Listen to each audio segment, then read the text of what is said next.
Robert avait passé des bonnes vacances, nous a-t-il dit, vous lui en proposez Oui. d'autres en Jordanie. Oui, ce soir, j'ai envie de vous emmener en Orient. On va voir un pays haut en couleur. Alors, allez, je vous emmène avec moi. Regardez ce pays haut en couleur.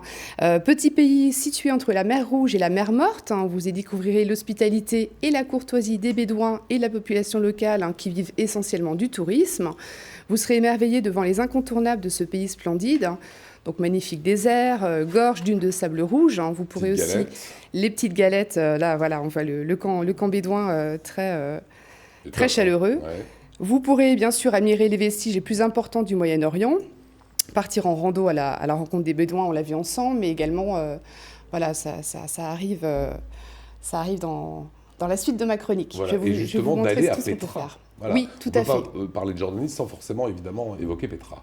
Oui, alors effectivement, Petra, donc indiquée comme la 8e merveille du monde, classée au patrimoine mondial de l'UNESCO. Quand vous arrivez là-bas, il faut savoir que vous êtes en plein milieu du désert. Petra, c'est une vaste cité creusée à même la roche, un site mystique et impressionnant en termes de hauteur. On se sent vraiment tout petit devant cette immensité. On y découvre des temples funéraires, les tombeaux des Nabatéens, témoins du passé. Pour Petra, on prend quand même 2 jours de visite. Pensez à vous munir de bonnes chaussures de marche confortables. Classique. De l'eau. Voilà. Une bonne boussole, si jamais vous paumez, c'est en plein désert. Vous connaissez Petra, Robert? Vous avez été en Jordanie? Je connais bien, je l'ai étudié, mais je n'ai jamais été là-bas. Allez, on va vous proposer... J'irai volontiers en Jordanie. Et de Petra, on va vous proposer un autre site incontournable. Oui, un autre site incontournable, le Wadi Rum. Alors, c'est parti. Le Wadi Rum. Le Wadi Rum. On ne dit pas Wadi Rum, mais Wadi Rum. Je me suis renseignée. Alors, bienvenue sur les traces de Laurence d'Arabie. Ce n'est pas un désert qui est plat. Il a du relief, il a des grottes, ces sortes de falaises. On y va comment? Alors, principalement en 4x4, à dos de chameau ou à pied. Faites-vous bien sûr accompagner d'un guide. Ne partez pas à l'aventure. Pourquoi? Pas par insécurité, parce qu'il n'y a pas de signalisation, donc il faut vraiment être accompagné d'un bédouin. Pour dormir, un petit camp avec rencontre bédouin au coin du feu, on l'a vu avant, ils vont chanter, jouer de la musique, partager le thé, vous l'aurez bien compris.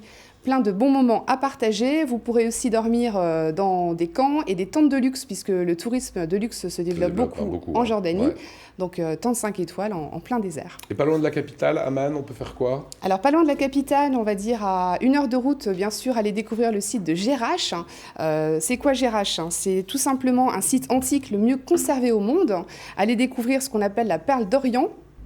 Ancienne cité gréco-romaine qui a été dissimulée sous le sable pendant plusieurs siècles et qui offre aujourd'hui des théâtres, des thermes, des fontaines, des grandes places.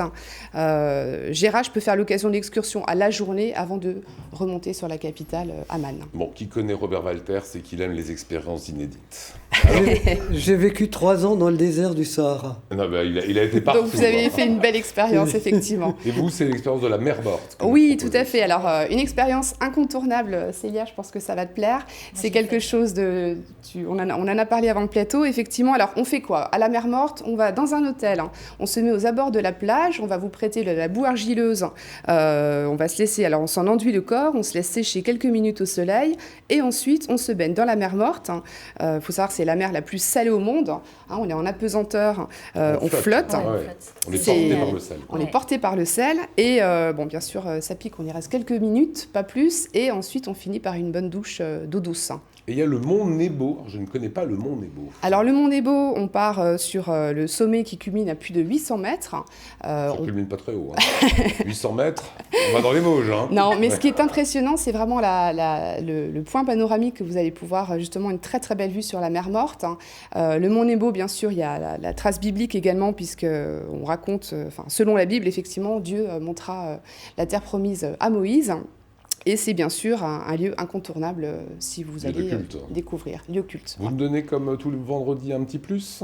Alors le petit plus, là on a parlé désert, on a parlé 4x4, on a parlé marche, on a parlé rando. La Jordanie, c'est également possible de finir en beauté sur des plages, bien évidemment, mais surtout allez-y pour le snorkeling, les fonds marins, la plongée, pourquoi pas faire un baptême de plongée, sinon masque et tuba, tout simplement pour découvrir le vrai snorkeling. Voilà. Exactement. Justement, on va partir d'Alsace, c'est possible? Le bon plan départ d'Alsace, alors bien évidemment, c'est possible. Hein. Pourquoi? Parce qu'on a le TGVR toujours au départ de Strasbourg ou le vol Mulhouse-Paris-Charles de Gaulle au départ, donc de Bâle-Mulhouse. Vous rejoignez Paris-Charles de Gaulle et de là, vous prenez un vol direct pour Amman, comptez à peu près 4h, 4h15 de vol. Hein. C'est pas à côté. Ça commence à faire les vallées un peu longs. Ça commence à faire un petit peu. Ça en vaut vraiment le détour. Ça vaut le détour. Moi aussi. Voilà, Ensemble. Deux personnes convaincues. Merci Emmanuel.